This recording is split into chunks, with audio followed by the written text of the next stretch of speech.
Welcome back to Abios Grand Tournament. We are before the semifinals. Two semifinals, of course, 4 players left. This is a single elimination tournament. So only Orange, Firebat, RDU, and Stan Sivkar are in the tournament left in the tournament. So we'll be seeing only 3 matches, but the stakes are high. Those matches are actually in the prize pool already, and the prize pool is 5k. And by the way, wanted to remind you that if you missed any matches at all the VODs will be uploaded to Abios Gaming YouTube, which is youtube.com/Abios Gaming. So be sure to check that out if you missed on anything and you want to see some ridiculous games, and we had those in this tournament. And right now the next match will be between Orange and Firebat. Sotel, how we doing?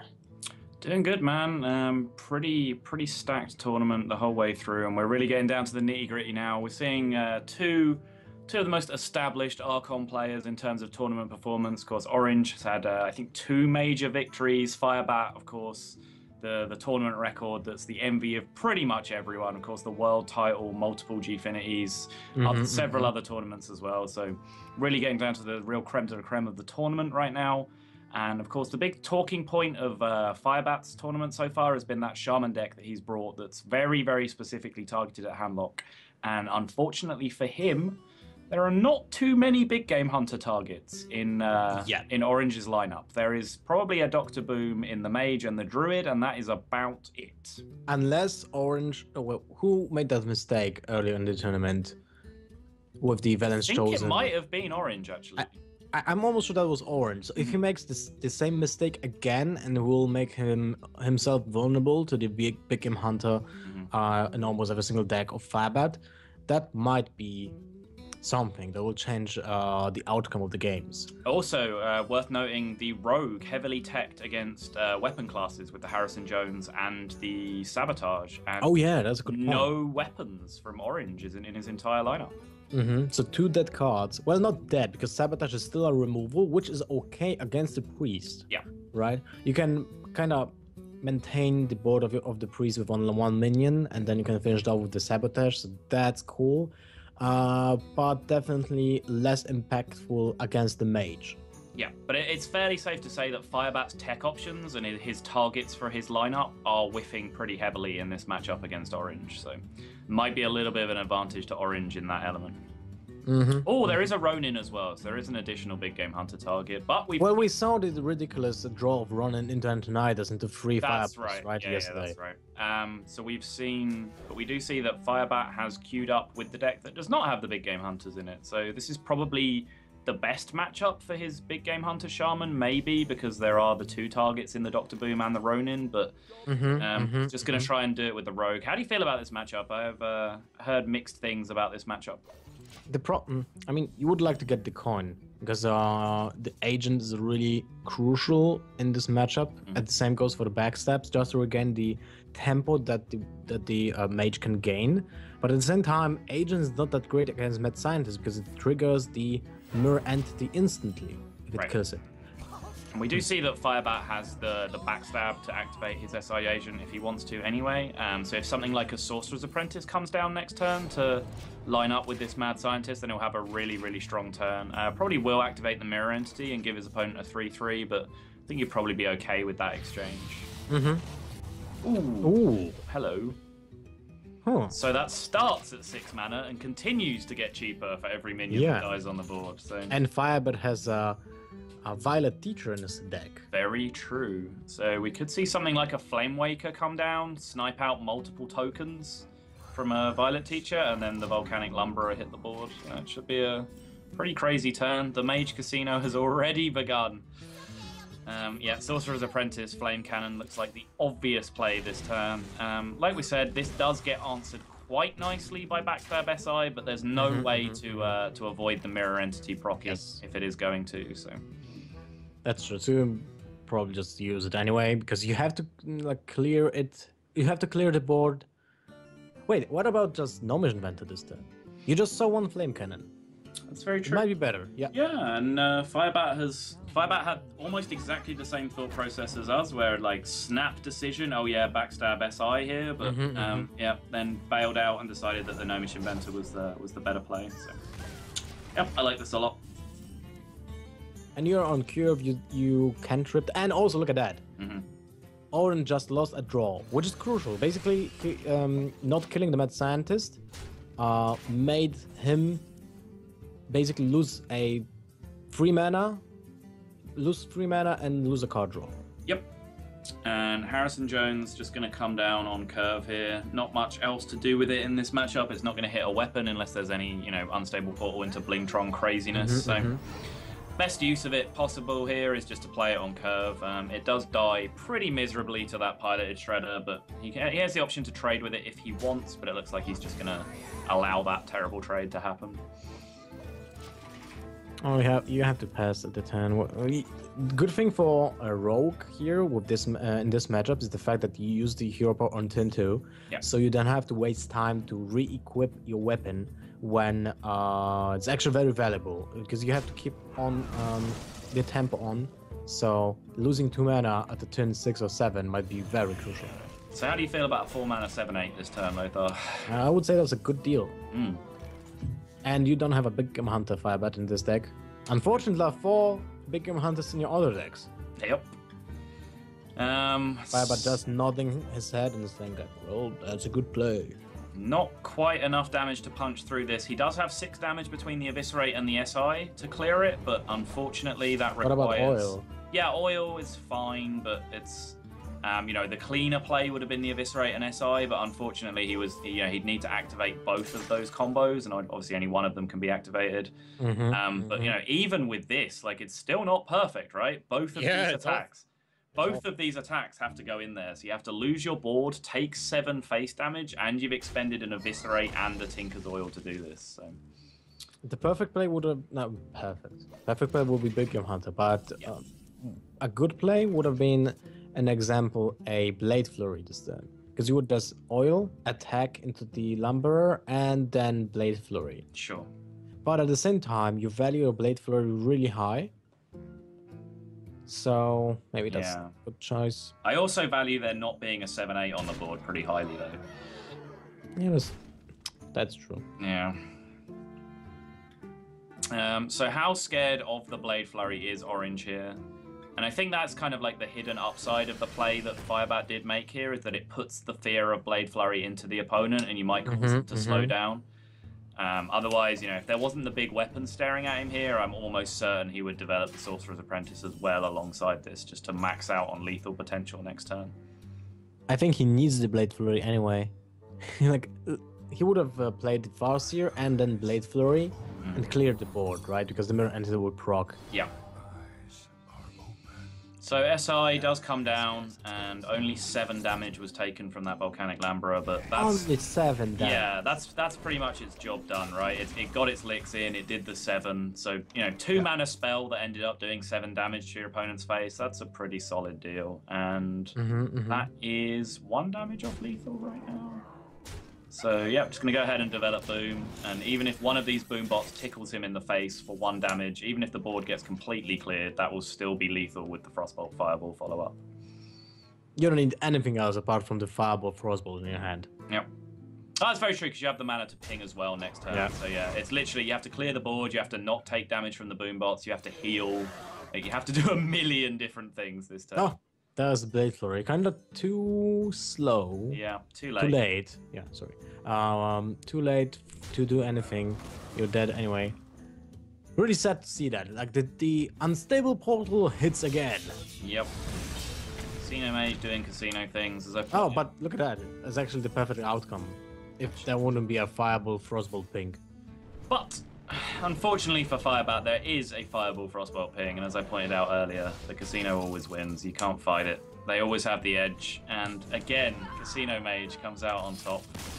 And Unstable Portal just winning games over and over again. We've seen so many sick draws from the random effects in this deck this tournament. The Dark Bargain, the Dark Bargain, the from volcanic, Spellslinger, right? yeah, from Spellslinger, the Volcanic Lumberer there from Unstable Portal. So the random effects in the deck have been working out really well for the Tempo Mage players in this tournament so far.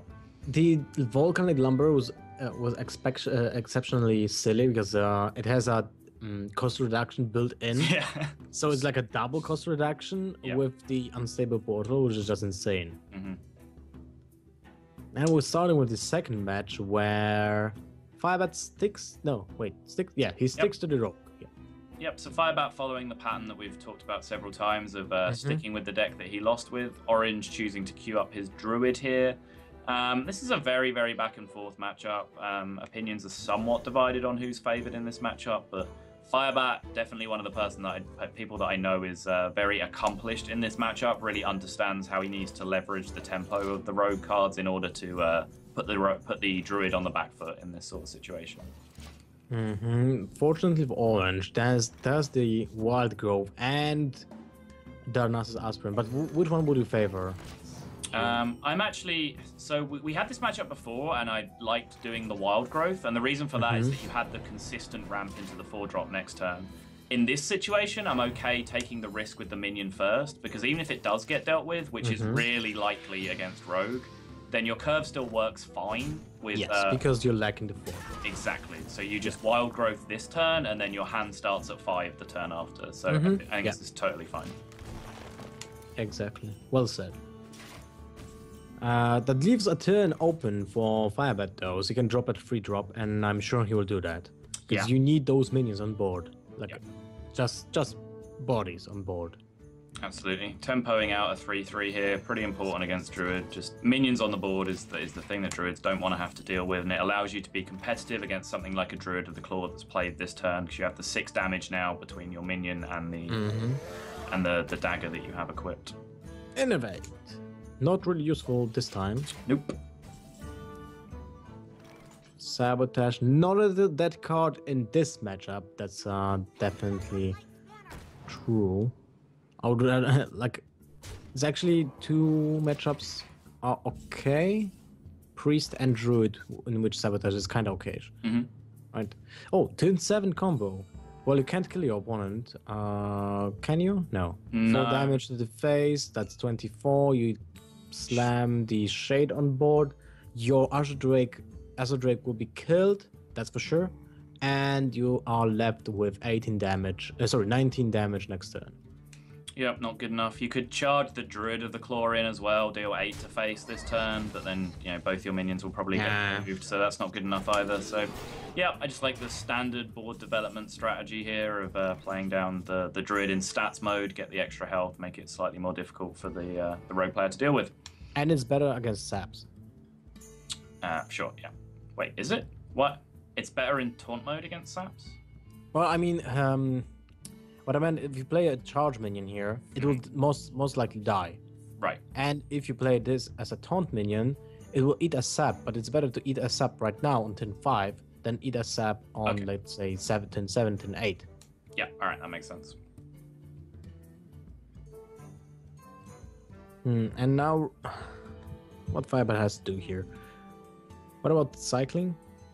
Looks like he's just going to favour the board clear here, and this is the kind of turn that I was talking about that he really likes to go for, where it's a board clear and he retains a minion on board, so he's not too worried about like the value of the play that he just made. That wasn't a particularly spectacular Blade Flurry in terms of value, but just what matters that he's still ahead on the tempo. The board's clear, he's retained a minion, so this is how he considers himself ahead in the matchup. Where as long as he has the minion initiative on the board, he feels pretty comfortable. Yeah, and I would like to see Orange playing to play that Big Game Hunter as such as minion on board. As you said, Panther without the stealth, right? Yeah, I like it. Preparation top deck here for Firebat would have been completely crushing, but he does already have the double Fan of Knives option, which is just fine. But Azure Drake prep Fan of Knives would have been absolutely backbreaking. Yeah. For the Druid. Because as the turn before, playing a minion and clearing the board is the most important thing you can do as a rogue. Yep. Against the Druid, of course. So now, if he can pull into the second Savage Roar, he didn't, so he's going to choose to use his Innovate to go for a board development strategy instead, which I like. Getting the Shade down now, he's seen two, both Fan of Knives used last turn, the Blade Flurry used the turn before. So there's only one card in the deck. Well, two, actually. There's the second Blade Flurry and the Sabotage that can interact with that Shade of Naxxramas. So there are a couple of options to deal with it, but I do like getting it down after you've seen so much AoE be used already. True. And the Eviscerate this turn is just devastating. Killing a 5/5 minion for 2 mana. Yeah. Huge tempo swing. 7 mana Ancient of Law being killed by 2 mana spell. Almost like a sap. The only reason why it's worse than a sap is the fact that you lose face damage. Wow, and there does come the second Savage Roar just after. But now he has double combo. Wait. What? 14 this turn, 14 next turn? Yeah. GG? Yeah. Yep, I don't hate it. That. He played one. Did Firebat play one Farseer? Not sure. I think he's played both SIs. I'm not sure if there's been a Farseer, but yeah, I like this play because you do get the extra damage from the Shade as well. So Farseer is actually not. Oh, it's clear. I mean, one clear is fine. One clear is fine because it still set up a lethal next turn without the Farseer, of course. Yeah, but so the choice is you could have gone face and you beat Farseer as well. You do risk dying on the backswing more that way, but you reduce his outs to something like Antique Healbot or Lower Theb. And now Firebat is pushed to use the sprint with combination of preparation to draw that single Farseer. Yep. And that's a Lower Theb, but not one. There's the Farseer. Wow. He has the Lower Theb to follow up. So yeah, I mean, I can understand the play he made because he's definitely scared of dying on the backswing. Leaving up an Azure Drake against a rogue is just seriously dangerous business. But, I mean, Orange can continue to stick to this plan, but he has to do it the right way. And the right way is combo this turn. If he Druid of the Claw charges, and no, this has to be a mistake. Yeah, this is the way that you still have follow-up burst that gets through Lower Theb. If you'd have just comboed him in the face that turn, then you still have Druid of the Claw charge to follow up next turn, and you still beat Lower Theb. So yeah, that's true. That's a very good point. And you've seen 2 Farseers be used. I don't think we've seen Antique Healbot be drawn in any of Firebat's rogue games at all today. So if Orange has been paying attention to the deck build, and he may be familiar with it just because they're teammates anyway, he probably should know that Lower Theb is the one thing that stops this damage going through. So that is a pretty serious sequencing mistake from Orange to not get the spells out of his hand first before a Lower Theb can come down. Now we can just hero power up this turn. Yeah. And deal insane amount of damage next turn. And wait, will he have mana for the hero power? Oil. 2, 3, 7, 9. Yeah, he's fine. Okay. Yeah, he can play everything next turn. This still threatens lethal when you retain the Eviscerate this turn for even more burst damage. So, Ancient of Law to heal has to be the play here. Yeah, you do not need any other cards. You have the 2 cards you need. Just do not die next turn and you win the game. So if he goes to 22, is it leave 21, 22, right? 22 because the hero with hero power. power, So that's 6 damage from the oil, 8 damage from the pirate, 12, 17 damage. But he can fit the Eviscerate in as well, can he not? Yeah, I already. You took that. Okay. Yeah. Okay. So this looks like it is actually going to play out to be a win here for Orange, unless Firebat sneaks into some extra damage. That's 2 extra damage. That's not enough. Okay. Is it? Wait. I don't know. I'm trusting your maths here, Lothar. You count. Well, he doesn't have Blade Flurry. So this is 5, 8, and 6, 14, 16, 20. Yeah, that's 20. 20, okay. So it's still 2. So that's game. He played the Deadly Poison so fast, I was like, oh, am I mistaken? Yeah. So yeah, slight misstep with the ordering, not investing his combo before a Lower Theb could come down, but still saved by the top deck. Saved by the top deck, yeah. Interested if there was any draw that turn that gave Firebat lethal. I doubt it because he was already using his full mana to deal the damage anyway, and so prep was probably the best thing he could have drawn just to in order to activate some more damage. Unfortunately, there wasn't any more damage in hand. If there was a Blade Flurry in hand, then obviously the prep would have been good enough, but As it stands, we're not quite there, and as with many games today, Lothar, Force of Nature, Savage Roar. Yep. Force of Nature wins the game. Firebat is definitely not happy with that outcome. He played really well, and we can't really say that about Orange. He was saved by the bell here. Yeah, I would agree with that assessment. But he does go 2-0 up in the series, and he's sitting pretty right now to work his way into the final and wait for the winner of the other semi-final. But he still does have to pick up his win with the last deck, which is his Dragon Priest. And it's not that bad against Druid. Nope. It's kinda okay against Rogue. Would you say so? I mean, it has bigger minions, and like the matchup between Rogue and Control Priest was abysmal for the Priest, right? Yeah. But when it comes to the Dragon Priest, you can maintain board control with your big minions, like with Druid, and I think you have a lot of sticking minions to the board, even with the Blade Flurry, unless the Blade Flurry deals like insane 8 damage or something like that. Okay. We see a decent starting curve, but unfortunately no dragon to go with the Wormrest agent, so he's going to need to pick something up off the top to fill out the curve, and Rockbiter is a pretty nice top deck just to get rid of any potential Nausea Cleric nonsense this game. And that's actually the first time I see this matchup. Dragon Priest against a mid-range Shaman. I never played that on ladder. Like, Shaman is not that popular. It is not. And so I was asking you about the Rogue versus Priest matchup as well, because for the same reasons, there's just not really a lot of Rogue about right now. So I have played a decent amount of Dragon Priest, but I don't think I've encountered too many Rogues, if any at all. That's a nice curve, I would say. Even when you're missing 1 mana now, 2 mana now. Oh, well, you have to keep the Twilight Whelp, that's for sure. The Twilight Whelp will be the activator for both Twilight Guardian and the Blackwing Corruptor, which will be really important. Yeah, and that's often its purpose in this deck. It's sometimes more valuable as a battery in your hand than it is playing out. You can just keep the whelp sitting there and just play it out when you need to, or when you draw into another dragon. And in the meantime, it's just sat there activating your Twilight Guardians and your Blackwing Corruptors. So he's continued to curve out pretty nicely here. From Firebat's side, he's doing pretty well to have dodged the whiff cards in his deck, the big game hunters and stuff that he's teched in. He's just drawn a nice solid curve of big minions himself. So this is just kind of almost an arena style game, right, where both people are just playing out competitive minions each turn and trying to fight for the board. The problem is that Firebat didn't hit a 6 attack on the Fire Elemental, but the Vol'jin will make this not matter at all. Right, he's just going to make the big tempo play here with the Vol'jin, get himself a 6/6 on the board. He can pick up the Totem Golem trade as well, and now he has total board dominance here.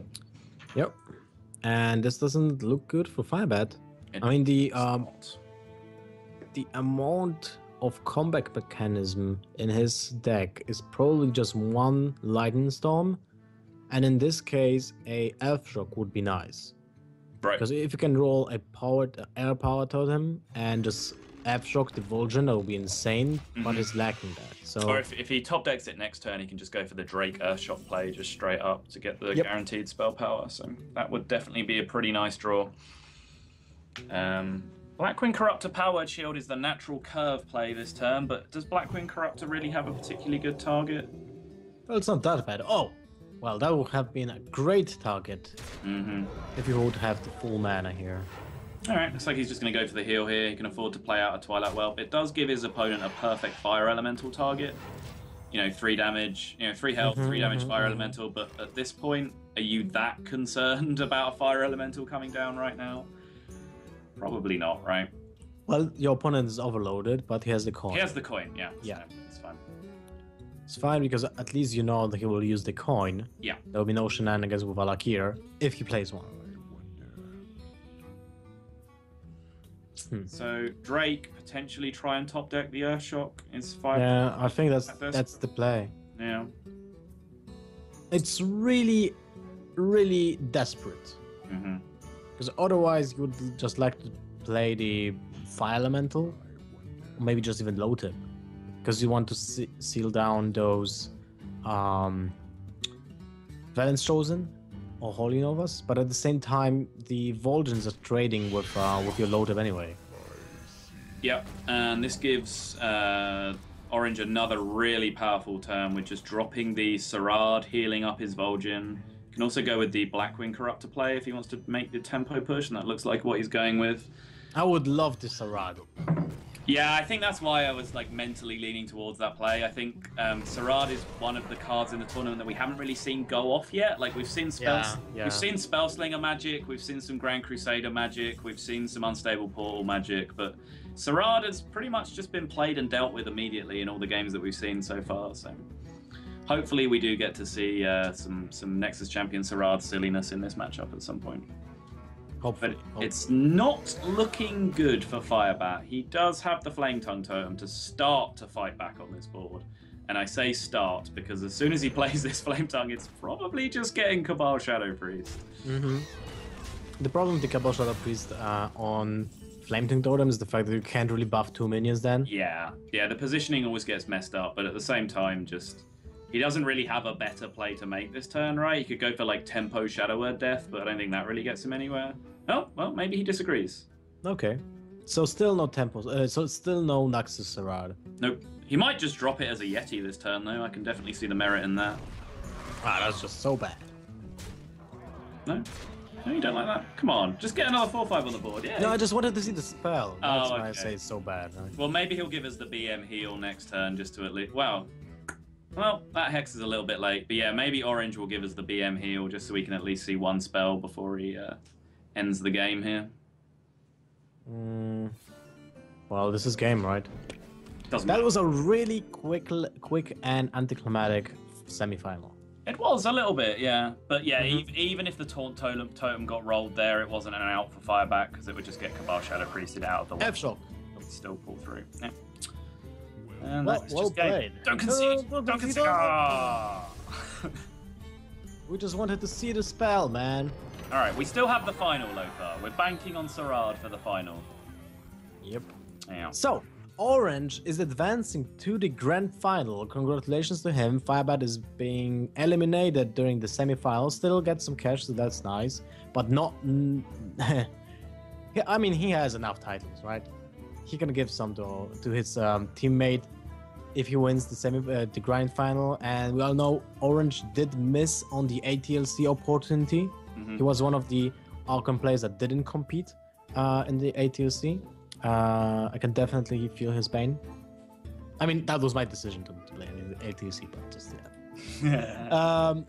So the next semi-final will be RDU versus Stan Sivka, and this is something I really want to see myself. First of all, because it's my teammate. Second of all, I really like Stan Sivka's gameplay, game style, and deck building. I mean, it's so off the wall. So, we're ready for a 5-minute break. Don't go anywhere, guys, and we'll be having a second semifinals in just a few minutes.